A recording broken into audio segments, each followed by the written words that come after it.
Hare Krishna, welcome to my Jhuma's kitchen. আজ আমি বানাবো নিরামিষ পদ্ধতিতে এক দারুণ স্বাদের রেসিপি, লাউয়ের খোসা বাটা। সবার প্রথমে আমি লাউয়ের খোসাটা একটু কুচি করে কেটে সেদ্ধ করে রেখেছি। এরপর কড়াইয়ে সামান্য পরিমাণ সর্ষের তেল দেব।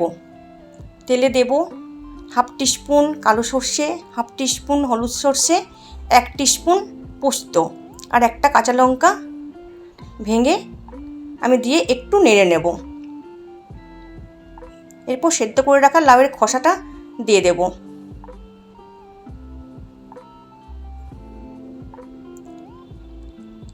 এরপর ভালো করে ভেজে নেব।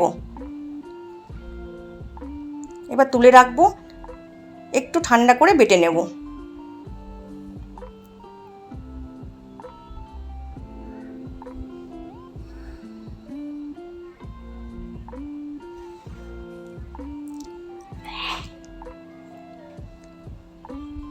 বাটার সময় আমি খুব সামান্য পরিমাণ নুন দিলাম, তার কারণ হচ্ছে যেহেতু কালো সর্ষে দিয়েছি, তেতো লাগার সম্ভাবনা থাকে। আর কিছুটা পরিমাণ ধনেপাতা দিয়ে দিলাম। ধনেপাতাটা কিন্তু অপশনাল, দিতেই হবে এমনটা কিন্তু কোনো মানে নেই।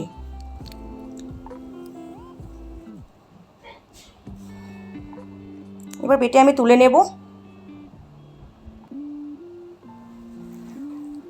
এরপর কড়াইয়ে খানিকটা সর্ষের তেল দিয়ে একটা শুকনো লঙ্কা ভেজে উঠিয়ে রাখবো, ওটা আমার শেষে লাগবে। এই যে বাটলাম, এই বাটাটা অবধিও মানে শুকনো ভাত দিয়ে খেতে খুব সুন্দর লাগে, কিন্তু আমি এর টেস্টটা আর একটু বাড়ানোর জন্য ফ্রাই করে নিচ্ছি। এবার তেল থেকে বাটাটা একটু সাইড করে নিয়ে আমি 4টা বড়ি ভেঙে দিয়ে দিলাম। বড়িটা হালকা ভেজে নেব। এরপর বড়ি আর বাটা একসাথে একটু ভালো করে ভেজে নেব। এরপর খুব সামান্য পরিমাণ হলুদ দেব, সামান্য পরিমাণ নুন দেব, কারণ যেহেতু আমি বাটার সময় নুনটা দিয়েছি। আর এই বাটা রান্নাতে খুব বেশি কোনোটাই ভালো লাগে না, না খুব বেশি নুন, না খুব বেশি ঝাল, না মিষ্টি। ঠিকঠাক পরিমাণে হলে তবেই খেতে ভালো লাগে। খুব সামান্য পরিমাণ চিনি দিলাম। এরপর ভালো করে ততক্ষণ না ড্রাই হচ্ছে আমি নেড়ে নিলাম। ব্যাস, আমার অলমোস্ট রেডি। আমি এবার সার্ভ করে আপনাদের দেখাচ্ছি।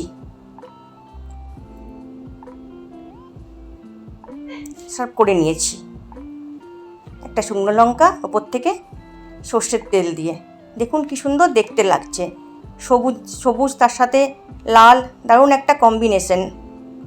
দেখতে যেমন এটা সুন্দর লাগে, তেমনি খেতেও দারুণ স্বাদের হয়। ব্যাস, আর কি লাগবে?